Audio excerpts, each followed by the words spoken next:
कार्यक्रमामध्ये पहिल्या रांगेमध्ये काही रिकाम्या खुर्च्या होत्या, कारण अर्थातच अधिवेशन चालू आहे. त्यामुळे माधुरीताई असतील किंवा अन्य मंत्री महोदय असतील तर ते आलेले नव्हते. त्यामुळे खुर्च्या रिकाम्या होत्या. अधिकारी असं म्हणत होते की जर का ह्या खुर्च्या रिकाम्या असतील तर मेधा कुलकर्णींचा प्रोटोकॉल त्याच्यानंतर इमिजिएट आहे, कारण खासदार तिथे कोणीच नव्हतं. आणि शिवाय माझ्याकडे एक कमिटीचं अध्यक्षपद आहे आणि म्हणून ते मला म्हणत होते की आपण इथे बसा. मी म्हटलं की नरेंद्र पाटील हेही बसू शकतात, कारण ते महामंडळाचे अध्यक्ष आहेत. म्हणजे ते आमदार आहेत पण महामंडळाचे अध्यक्ष आहेत. अभिमन्यू पवारांना स्वतःला त्या ठिकाणी बसायचं होतं, म्हणून त्यांची खूप धावधाव तिकडे चालली होती की मी बसतो. अधिकारी असं म्हणाले की ह्याच्यानंतर मेधा कुलकर्णीचं नाव येतं. तर ते असं म्हणाले की हा कार्यक्रम मराठा समाजाचा आहे आणि तुम्ही तिथे बसल्यानंतर कॉन्ट्रोवर्सी होईल. हा कार्यक्रम नक्कीच अभिमानास्पद कामगिरी करणाऱ्या मराठा समाजातील कर्तृत्ववान मुलांचा आणि त्यांना शाबासकी देण्याचा कार्यक्रम आहे. पण कार्यक्रम शासनाचा आहे आणि शासकीय प्रोटोकॉलनुसार खुर्च्यांची रचना केलेली असते. त्यांची जात बघून खरंच रचना केलेली नसते. आणि दुसरं म्हणजे मी कुठंही आजपर्यंत माझी कारकीर्द बघा, मी कुठल्याही कार्यक्रमात गेले तरी लोकांना आवाहन करते की आपण हिंदू म्हणून जगलं पाहिजे. जातीचा विषय आला कुठे? इथे बसू नका. हा अभिमन्यू पवार जेव्हा इलेक्शनला सामोरे जात होते तेव्हा त्यांनी मला अक्षरशः फोन करून माझ्याकडे या, ब्राह्मण समाजाचा मेळावा ठेवणार आहे, तुम्ही त्यांना आवाहन केलं पाहिजे मला मतदान करण्यासाठी, तुम्ही नक्की या. माझी तब्येत ठीक नव्हती तरी पण मी लांबचा प्रवास करून त्यांच्यासाठी गेले. ब्राह्मण समाजाला आवाहन केलं की अभिमन्यूजींच्या पाठीमागे उभं राहायचंय. 1% सगळी मतं, एक गठ्ठा मतं पडली पाहिजेत अभिमन्यूजींना. आणि नक्कीच आमच्या समाजाने सुद्धा मतदान केलं. आणि इथे समाजाचा प्रश्न येतच नाही. सगळ्यांनी विचारांच्या पाठीमागे उभं राहिलं पाहिजे. आज देशामध्ये परिस्थिती वेगळी आहे, आव्हानं वेगळी आहेत, आपले प्रश्न वेगळे आहेत, आपल्याला चॅलेंजेस वेगळ्या कुठल्या तरी गोष्टीचे आहेत की ज्याला उत्तर देण्यासाठी हिंदू समाज एकत्र येईल का, हा मुद्दा आहे. एकमेकांच्या जाती काढून काय फायदा आहे? कार्यक्रम वेगळा चाललाय, तुम्ही कशावरून बोलताय? मला सफोकेट झालं तिथे. मी निघून आले तिथून. मला चुकीचं वाटलं ते. आणि त्याच्या अगोदर, कार्यक्रम सुरू होण्याच्या अगोदर माननीय देवेंद्रजी लाऊंजमध्ये आले होते. VIP लाऊंजमध्ये कक्षामध्ये बसले होते. एक समुदाय त्यांना भेटला काही कामानिमित्त, म्हणजे अर्थातच गंभीर परिस्थितीतली एक केस होती, त्या संदर्भात ते भेटले. मी पण अशीच गंभीर केस घेऊन आले होते. ज्यांच्याविषयी ती केस होती, जे न्यायासाठी झगडतायत ते माझे मराठा समाजातले बांधव होते. त्यांना मी घेऊन गेले होते.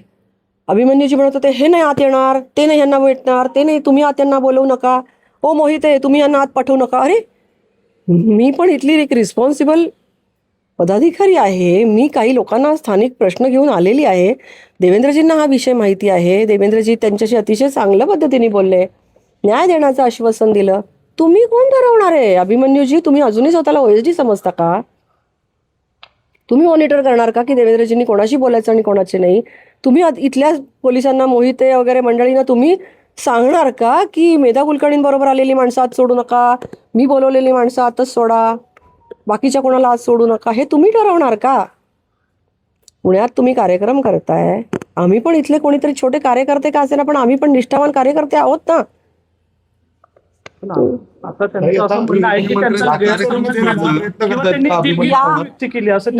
या वाक्यावरून वेगळा काय समज असू शकतो? या वाक्याचा वेगळा कोणता समज काढला जाऊ शकतो की हा मराठा समाजाचा कार्यक्रम आहे आणि तुम्ही बसला तर कॉन्ट्रोवर्सी होईल? याच्या वाक्यातून माझं मराठी अतिशय चांगलं आहे, याचा आणखीन वेगळा कुठला मतितार्थ निघू शकतो मला सांगा. आणि जर का तिथे मी असण्याने कॉन्ट्रोवर्सी होणार असेल तर मी तिथे नसण्याने जर का बरं होणार असेल तर मग मी गेलेलो.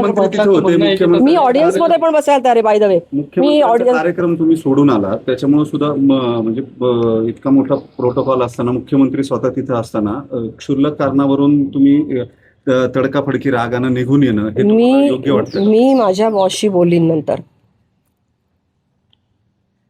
एका कार्यक्रमाने काही हलकं भारी होत नाही.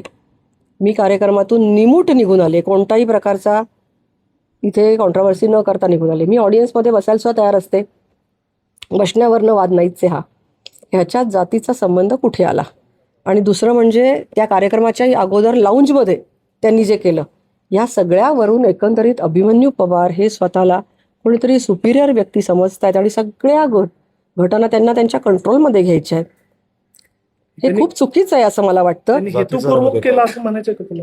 नसेल कदाचित ते त्यांच्याकडनं स्पॉन्टेनियस झालं असेल, पण स्पॉन्टेनियसली सुद्धा जी गोष्ट होते ती मनात कुठेतरी रुजलेली असते. जे पोटात असतं ते ओठावर येतं, कुठंतरी त्यांच्या मनात असेल. माझं आवाहन आहे सगळ्यांना, आणि मी कुठेही गेलं तरी हेच सांगते. मी आमच्या समाजाच्या कार्यक्रमाला गेलं तरी तेच सांगते, जातीभीती विसरा, हिंदू म्हणून समोर या. कोणालाही विचारा तुम्ही, माझे कुठलेही रेकॉर्डिंग बाहेर काढा. तुमच्यावरती आरोप केलाय की त्या पहिल्या लाईनीत बसल्या होत्या. तुम्ही असं म्हणालात की हा मराठा समाजाचा कार्यक्रम आहे आणि आपण मागे बसू, त्या रागाने निघून गेल्या. त्या म्हणाले की तुम्हाला ताईंचा गैरसमज झालेला आहे. मी ताईंना एवढंच म्हणलं की नरेंद्र पाटील, अण्णासाहेब पाटील आर्थिक विकास मंडळाचे अध्यक्ष आहेत, ते पुढे बसतील, आपण लोकप्रतिनिधी मागे बसू, आमदार खासदार मागे बसू, एवढंच म्हणलेलं आहे. बाकी ह्या जातीचा वाद नाही, जातीचा विषय नाही, काही नाही. विनाकारण कुठल्याही विषयाला काही भाव द्यायचं काही कारण नाही. मी ताईंनाही पुन्हा विनंती करतो की मी काय बोलले तुम्ही नीट आठवून बघा. बाजूला दाभोळकर होते, राजूरकर होते, इकडे योगेश अण्णा होते, सगळ्यांनी ऐकलेलं मी काय बोललो ते. मी त्यांना एवढंच म्हणलं की नरेंद्र पाटील आर्थिक अण्णासाहेब पाटील महामंडळाचे अध्यक्ष आहेत, ते पुढे बसतील, आपण मागे बसूया. कारण काय होतं, एक खुर्ची रिकामी होती अण्णा बनसोडे साहेबांची, अण्णा आले नाहीत म्हणून मी म्हणलं की मी आपण नरेंद्र पाटलांना बसूया, एवढंच आहे.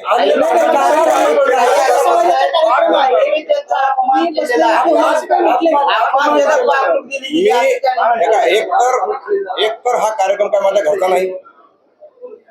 त्या लोकप्रतिनिधी आहेत, मी लोकप्रतिनिधी आहेत, त्या खासदारात वरिष्ठ आहेत माझ्यासाठी, माझ्या बहिणीसारखे आहेत. मी अपमान करण्याचा काही हेतू नाही, आणि जरी माझ्या बोलण्यातून त्या भावना दुखावल्या असतील तर मी दिलगिरी व्यक्त करतो. पण अशा पद्धतीने मग निघून का गेलं? निघून जावं का बसावं हा त्यांचा विषय, मी काय सांगू शकतो त्याच्यामध्ये. पण मी त्यांना एवढं मराठा समाजाचा कार्यक्रम आहे, तुम्ही ब्राह्मण म्हणून बसणं योग्य नाही. मी ब्राह्मण म्हणलो नाही, मराठा म्हणलो नाही. हा कार्यक्रम सारथीचा आहे, आणि त्या ठिकाणी आपल्या ऐवजी म्हणजे आमदार खासदारच्या ऐवजी नरेंद्र पाटील बसणं योग्य राहील, एवढंच म्हणले. ते म्हणले मग दुसऱ्यांसाठी काय म्हणले, मलाच का म्हणले असं पण त्यांचं म्हणणं आहे. दुसरं कोणाला म्हणलं पाहिजे? बाकी पण लोक होते. एकच आहे का? खुर्ची एकच होती रिकामी, ते पण अण्णांची होती. मान्य अण्णा नाही आले बनसोडे साहेब, त्याच्यामुळं रिकामी खुर्ची ठेवण्यापेक्षा ह्यांचा मान आहे, नरेंद्र पाटील हे अण्णासाहेब पाटील विकास महामंडळाचे अध्यक्ष आहेत, त्यांनी बसावं अशी विनंती केली. धन्यवाद.